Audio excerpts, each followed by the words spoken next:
Well, I just finally watched Game of Thrones Season 8, Episode 3, The Battle for Winterfell.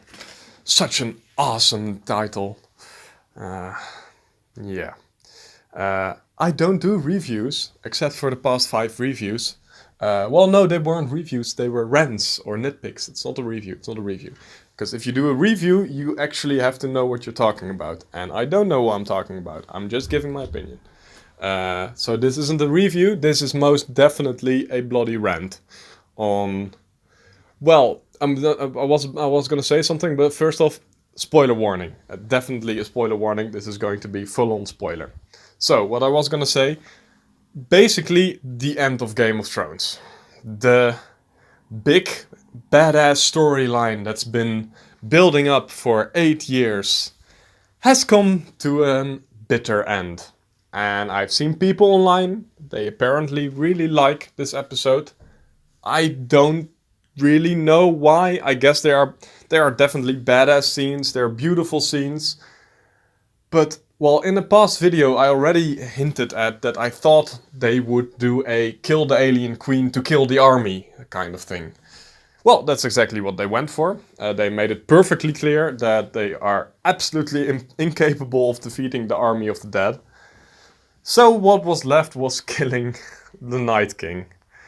And, well, Arya killed him, as we all saw, with a very cool little trick with her dagger. And just like that, the entire storyline of 8 years is gone as everyone just falls to the ground and all the White Walkers are dead and all the Whites are dead. And I think the only character we actually lost was Captain Friendzone. What was his name again? I've been calling him Captain Friendzone so much that I literally forgot his name. Jorah Mormont. Jorah Mormont, that was it. Yeah. I am really, really disappointed. Like, I guess they wrote themselves in a corner because there was no way they could win, but this only works if the Night King is the most bloody idiotic villain of all time. Like, if that is truly how the army of the dead works, if he dies, everyone else dies, why the hell is he on the front lines? Ever. At all. And if he can be killed so easily with a little stab from a Valyrian dagger, then why the hell would you ever, like, for example, get close to Jon Snow or anyone at all? Like, you've got other White Walkers. Let them do it for you. You've got an army of a fucking million zombies. He had no reason to be there. If he wasn't there, they would still have won the battle, and one of the million Whites could have killed the three-eyed raven. Like, there is literally no reason for him to actually be there. He didn't. I don't think he. Yeah, well, he killed Theon, but that's the only person he killed. Like, he could have controlled the dragon from a distance, like he controls all the other zombies. Like, I keep repeating myself because I'm actually angry. There is no reason for him to fucking be there.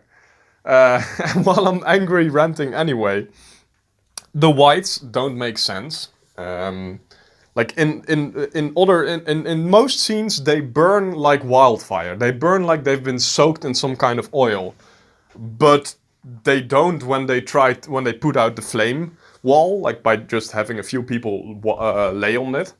But then in other scenes, they again burn very easily when they're shot with burning arrows. Just in general, if they actually burn that easily, then you just have to shoot one burning arrow into their massive army and they all go up in flames. So I guess that's another bit of a mechanic that they wrote themselves into a corner with, but that's a nitpick. The Night King is not, like... Jesus Christ.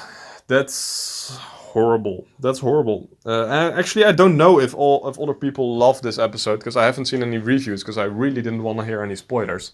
But not only is the entire plot of 8 years done with that, which is majorly anticlimactic to me,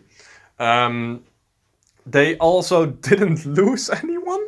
Well, they lost Pip, and they lost Captain Friendzone, but I think most people are alive. Like, I haven't seen next episode yet, of course. Maybe half of them are dead, but that would be weird, because then they wouldn't have had a death scene.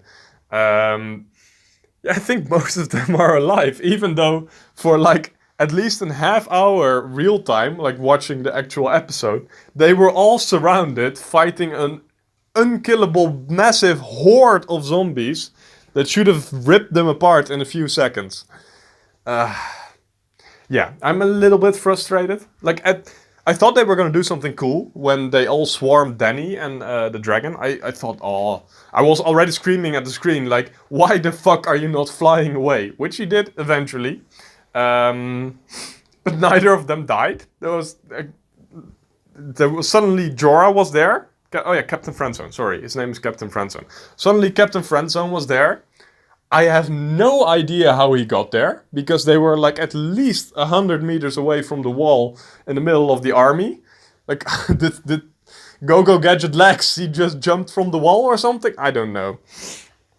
Anyway, yeah, this is definitely not a review. This is an angry rant from an angry fanboy.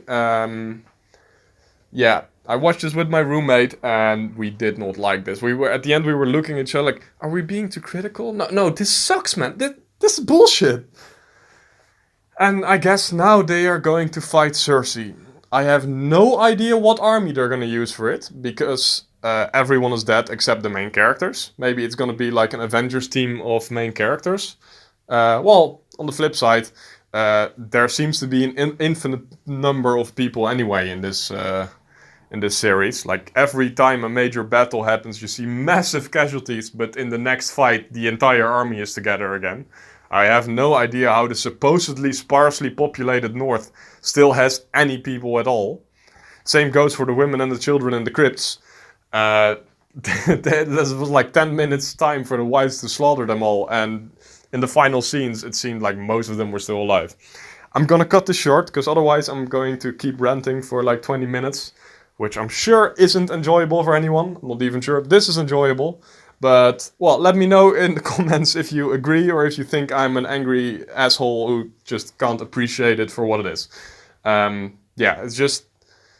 It used to... keep going. It used to be like a deconstruction of fantasy. Now it's the most cliche... Well, not... Yeah, but I guess predictable and unrealistic fantasy ever. And I know fantasy unrealistic, but you can have magic and still have logic. All right. Daniel out, rant over, goodbye.